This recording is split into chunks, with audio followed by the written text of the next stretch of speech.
కల్తీ లిక్కర్ కుంభకోణంలో కొత్త కొత్త కథలు నడపాలా. ఒకటి తెలుగుదేశానికి సంబంధించినటువంటి తంబళపల్లి పోటీ చేసిన అభ్యర్థి, ఆయన సహచరుడు. ఇది ఓపెన్. అట్లాగే ఇప్పుడు కొత్తగా తెలుస్తున్నది ఏంటి, నేను మొన్ననే చెప్పా, బాటిళ్ళ కంపెనీ ఏంటి, అసలు ఆ బాటిళ్ళు ఎక్కడి నుంచి వచ్చినాయి అంటే, ఇప్పుడు ఇవాళ తేల్చింది ఏంటంటే మిగతా ఆ బాటిల్ కంపెనీలకి అమ్మేటటువంటి లిక్కర్ వాడికి అమ్మేటటువంటి దానికంటే ఇంకో పావలా ఎక్కువ వేసి ఇస్తానంటే ఇచ్చారట బాటిల్స్. ఇప్పుడు ఆ సదర్ కంపెనీని పట్టుకున్నారు. అయితే ఒక్క కంపెనీతో నడిచిందా? వాళ్ళు 1,50,000 2,00,000 బాటిల్స్ సప్లై చేశాడు. ఇంకెన్ని బాటిల్ కంపెనీలు ఉంటాయి? అసలు ఇతను ఎన్ని సప్లై చేశాడు? వీళ్ళకి దొరికిన బాటిల్స్ ఎన్ని, అక్కడ దొరికినాయి ఎన్ని, అక్కడ అతను సప్లై చేసిందని చూస్తే ఇంకా చాలా ఉంటాయి కంపెనీలు. అందులో ఒక మోడల్ కాదు కదా జరిగింది. నెంబర్ 1. నెంబర్ 2 వచ్చేటప్పటికి లుకౌట్ నోటీసులు ఆ రెడ్డికి కూడా, ఎవరైతే జయచంద్రారెడ్డి, జనార్దన్ రావు వీళ్ళందరికీ కూడా లోకల్ ఈ జారీ చేశారు.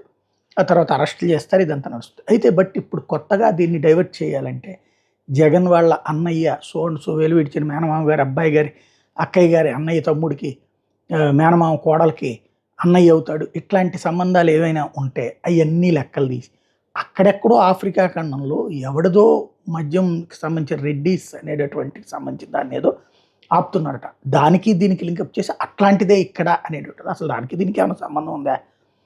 ఇప్పుడు ఏంటంటే మేము రాయాలి, ఒక్కటి మా వాడి మీదన నెగిటివ్ని సృష్టించకూడదు, నెగిటివ్ వస్తున్నప్పుడు దాన్ని డైవర్ట్ చేయాలి, ప్లస్ దాన్ని కూడా పాజిటివ్గా మార్చాలి. ఇది ఒక నీచమైనటువంటి వ్యవహార శైలి నడుస్తూనే ఉంది. పైగా ఇప్పుడు దీంట్లో ఇంకొక బెదిరింపులు ఏంటంటే, ఎవరైనా కనుక దీని గురించి దుష్ప్రచారం చేస్తే యాక్షన్. ఇందులో దుష్ప్రచారం ఏంటి? వాస్తవాన్నే కదా చెప్పేది ఎవడైనా సరే. అంటే ఎవరైనా చచ్చిపోయారు అంటే మరి ఆ లెక్కనైతే ఇంతకుముందు జగన్ టైంలో లక్షలాది మంది చచ్చిపోయారని చెప్పారు కదా, మరి ఇప్పుడు ఏం చేస్తున్నాం, మనం నిద్రపోతున్నామా? ఏం జరుగుతుంది? అప్పుడు చెప్పేది దుష్ప్రచారం కాదు, ఇప్పుడు చేస్తే దుష్ప్రచారం. ఇది విచిత్రమైనటువంటి వ్యవహారం.